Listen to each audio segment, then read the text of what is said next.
Hello, everyone, and welcome to Uncivil Law. And for today's story, we're talking about a candy. These candies are very thin cookies that are covered in chocolate, and they come in these boxes of about 18 per pack. So you have these very thin cookies that are coated in this chocolate. There's a little bit of the cookie that's uncoated, so you can hold it with your hand without holding the chocolate. And there's about 18 of them in a pack. What are those things called? These cookies?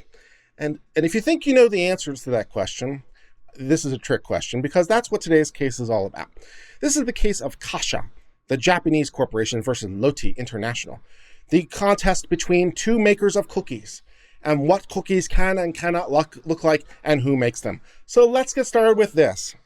Ezaki Glico is a Japanese confectionery company. For more than half a century, it has made and sold Pocky, a product line of thin, stick-shaped cookies, which the British call biscuits, which we need to bring up for some reason.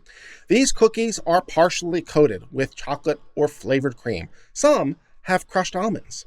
The end of each is left partially uncoated to serve as a handle. In 1978, Glico started selling the Pocky in the United States through a wholly owned subsidiary. Since then, it has tried to fend off competitors by registering U.S. trademarks and patents. It has two Pocky product configurations registered as trade dress. Okay, so we're discussing intellectual property today, and there's a lot of terms that we have to discuss here. Patent law covers things that are useful, the utility of them. So if you create a new useful article, that's patent law. It goes to what it does, what its function is. We've got trademark, which deals with brand name and brand recognition. And we have the term trade dress, which may be a term you're not as familiar with, but is an extension of trademark law. And the easiest way to describe trade dress is by reference to example. So if you didn't know how to read, would you know, for example, if you walked into a McDonald's or a Burger King or a Wendy's or an Olive Garden or an Arby's or a Walmart or a Target or a Applebee's or Outback Steakhouse or a Chili's, would you know without being able to read if you walked into any of those places? And the answer probably is yes, you would know. And how would you know? Because of the way the thing looks, right? They all have a particular design that is very familiar. You know what you're there because of the way the things look, the way things are arranged. They have particular designs, particular colors, particular arrangements. They are set up in a very uniform way so that you will feel comfortable when you go to those places. So that's trade dress, right? How the thing is set up. And so the idea of trade dress is that, two companies can't be so close to each other that you would confuse them from the way they look. So if you call your company McDonald's and you're not McDonald's, you're going to have a bad day. But if you try to call yourself a different store and you also try to look like McDonald's, you're going to have a bad day. Because a person, based on its look, could think they're in a McDonald's, and it's not a McDonald's. You can't confuse people. That's the whole point of trademark, right? You can't confuse the consumer. So that's trade dress, how things look. But critically in trade dress, it does not go to what they are. It does not go to the function of the thing. You can't trade dress function. And so then we have to figure out the line between those things, and that's exactly what brings us here today. Imitation is the sincerest form of flattery, and others have noted the Pocky appeal. Starting in 1983, which has nothing to do with the statute 1983, don't get confused, another company called Lotte started making Pepero. These snacks are also stick-shaped cookies, which we call biscuits because we need to make that clear for some reason, partially coated in chocolate or flavored cream, and some also have crushed almonds. It looks remarkably similar. Here are the two products. Okay, so now we have the two products side by side so we can finally see exactly what we are talking about. So on the left, we have the original Pocky from Japan being imported to the United States, and as we can see, there are many, many sticks in this thing, partially covered with chocolate. And then we, on the right, have the competing company, the stick with chocolate. And we also see below what one looks like individually. So on the left lower, we have an individual Pocky stick. And on the right lower, we have a Pepero stick. And the question is this trade dress? Is the consumer unduly confused between these two products? Ooh, so let's go figure out if this is a trade dress issue and whether or not this is legal or not. Under the relevant law, a key issue is whether this trade dress, which again goes to how things appear, not their function, is functional. So you can't have trade dress if it's functional. Trade dress cannot be functional. Lotte says it is. The original company says no. So there's a dispute over whether it's functional. The Japanese company says functional means essential. But this court says it misreads the Lanham Act, which deals with trademark, and its relationship with the Patent Act, which deals with utility and what things' functions are. Patent law deals with function. Trademark deals with its appearance, and you're confusing the two.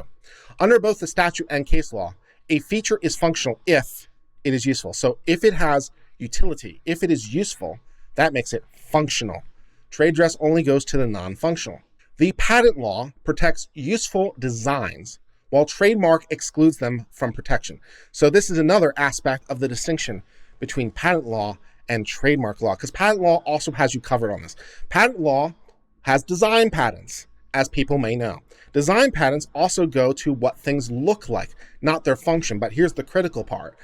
The design patent covers the aesthetic elements of a functional thing. So you can get a patent, a utility patent on what it is, not what it looks like. You can get a design patent on what it looks like if it's embedded in a useful article. But the difference there is that patent law is much, much shorter than trademark law. So if you get this design patent, your term is going to expand. You can only get this limited monopoly on the way something appears for a very limited time, whereas trademark law can last forever. So there's a pretty big difference. And so the US government has said, if what you're trying to describe is the way a functional thing appears, you can't get a trademark. You might be able to get a design patent. That's a much shorter time period. But yeah, if it's useful, talk to the patent office. If it's not useful, maybe trademark. But yeah, no, you can't do that. Trademark law protects neither inventions nor designs as such, but branding. That's the fundamental point of trademark, right? The fundamental point of trademark is brand, which is to say recognition by the consumer. The whole point is to make sure the consumer recognizes the product and recognizes why they're buying it or not, depending on whether or not they want to buy from that company or not. Trademark law can protect a company's or a product's trade dress, which is the overall look of a product or business. And that can include not only the product's packaging, but also its design, such as shape, size, and color. So the exterior of the box may be very well trade dress. That may be a trade dress issue, the way the box looks to the consumer. And you have particular protections in the way the box is looked and arranged. So it may be there, but that's still that. And then they say, we are careful to keep trademark law in its lane. Thank God. Please keep these things separated. They're in their own separate universes. Don't let them intermingle. When they intermingle, we have bad times. So yeah, keep trademark law in its lane. Trademarks and trade dress is limited to protecting goodwill and preventing consumers from being confused. Protecting the consumer from confusion. We must not overextend it to all of a product's features because product design almost invariably serves purposes other than source identification. Yeah. So the way a product is designed may or may not be the way what recognizes a product, right? So there's a lot of ways that product might be designed, and some of those elements serve as a source element that go to that, but you have to segregate or separate the source identification from the other parts. You can only get trademark for the parts that say this is the source of the products. This is where the product is coming from. This functionality doctrine keeps trademarks from usurping the place of patents. The Patent and Trademark Office cannot register any mark that comprises any matter that as a whole is functional. Thus, even if copying would consume, consumers may copy unpatented functional designs. Again, this goes to this functional, non-functional dichotomy. If it is functional, even if it would confuse consumers, well, too bad. Too bad for the consumer because no. Just know, if it's functional, go talk to the patent office about utility or design patents. Go talk to them for a while and see what that has. And you get that limited protection and it will expire rapidly. But if it's functional, you can't get a trademark on it. No. Since the Lanham Act, otherwise known as the trademark law, does not define functionality, we start with the ordinary meaning. a feature is functional if it is designed or developed chiefly from a point of view of its use. Reading functionality as usefulness explains how Lanham Act fits within patent. Patents, not trademarks, protect things that are useful. Yeah, so when you say functionality, what we mean by functionality is it's useful. Well, what do we mean by useful? Well, we got you covered. That's patent law for you. Utility. It has utility. It has use. It has function. It does a thing. That's functionality. Utility. Go talk to the patent office. If the trademark law protected designs that were useful, but not essential, then that would invalidate the Patent Act's domain. Yeah, no.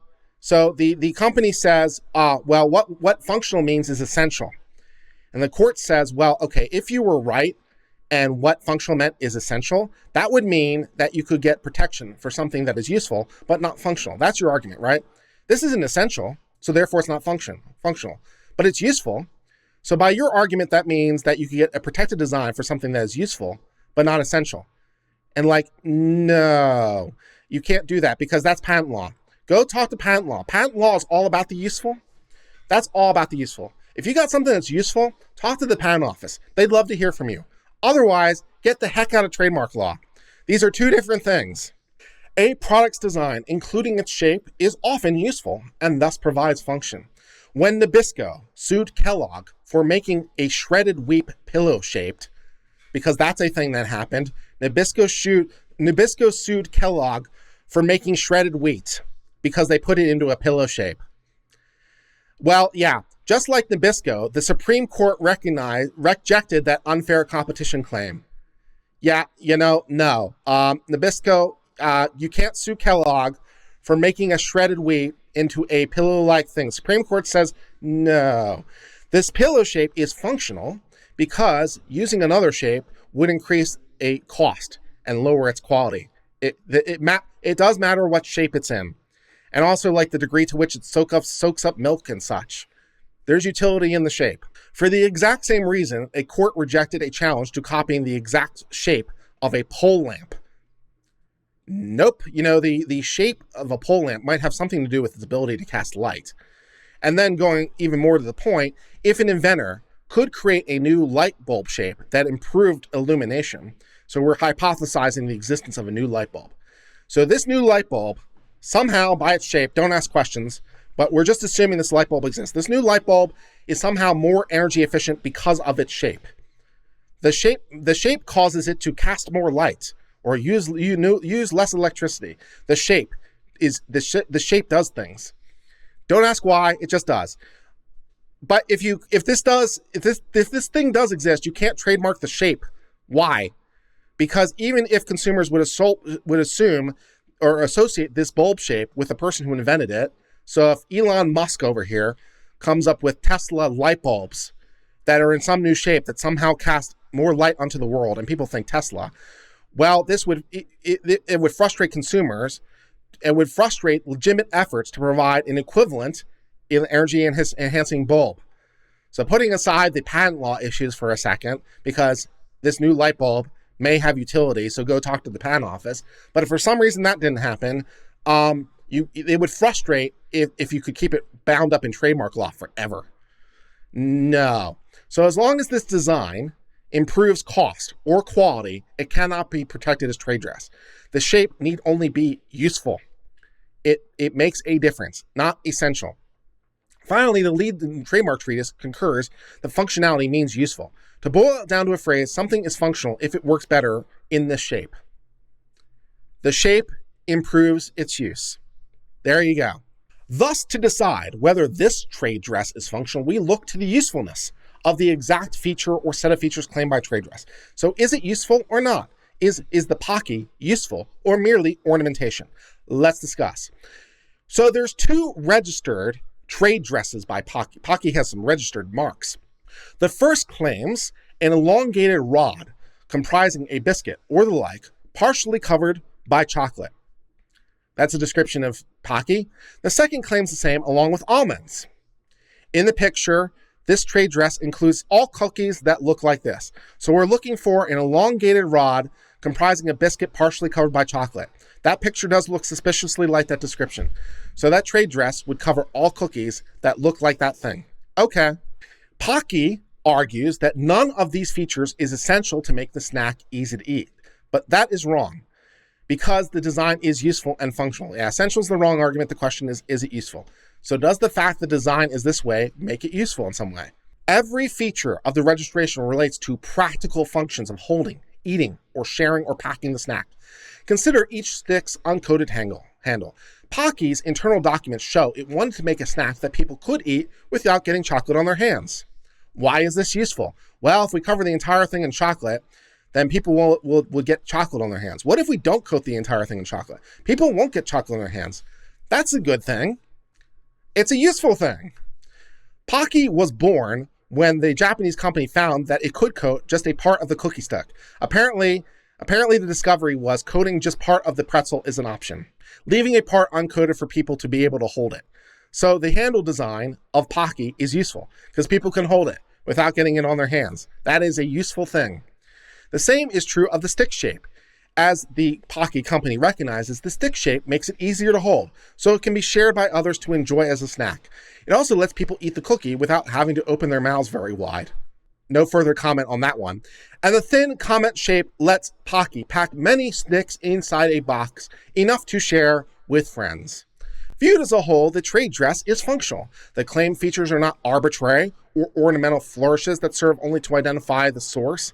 So it's not like you cover the sticks in some sort of creative design of chocolate that, looks a particular way that's merely an ornamental flourish that would say, this is a Pocky.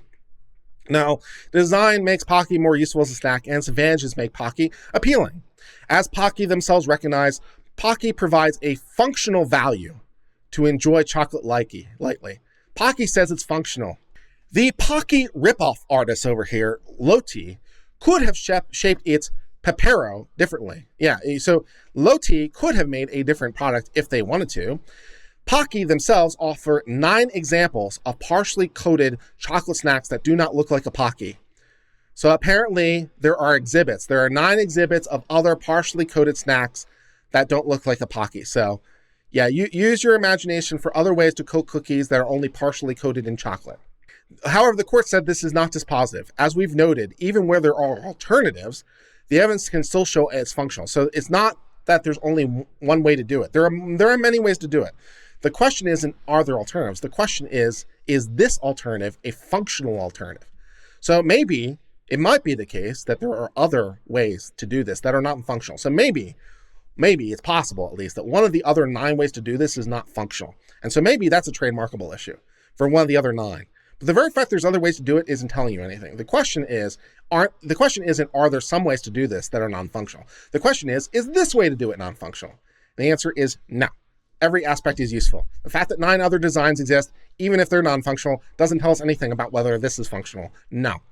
Though Glico created Pocky, it cannot use trade dress to keep competitors from copying it. Trade dress protects features that serve only to identify the source. It does not cover functional, which is to say useful features. That is the domain of patent, not trademark. Go get a design patent, maybe. There is no real dispute that Pocky's design is useful, so trade dress is invalid. Thus, we'll affirm that is the way the cookie crumbles. Thus, that brings us to the end of the case of Kasha, also known as Glico, versus Loti, the dispute over Pocky and Pocky looking related things. And Glico, Pocky over here says, they are ripping off our design. And the court says, yeah, but it's useful, so no, not so much. They can rip off your design. So if you want to go argue about the boxes or something, let's go off that design, that argument or whatever. But you want to actually argue about the product, and no. If people want to make things that look like Pocky, they can do it. They can't call it Pocky. They can't put it in a box that's confusingly similar to Pocky. But, you can't have a trademark for all of time over the shape because it does provide useful. It might be useful for people not to get chocolate on their hands. Pretty simple in the end, and that brings us to the end of the discussion of this case. Thank you so much for being part of the Uncivil Law family. If you liked this latest video, please give it a like below and hit the join button For 99 cents a month, you too can give a recurring membership that helps this channel grow and helps YouTube to recommend this channel to others. We really appreciate your continued financial support and all your love. And until later, my friends, cheers and goodbye.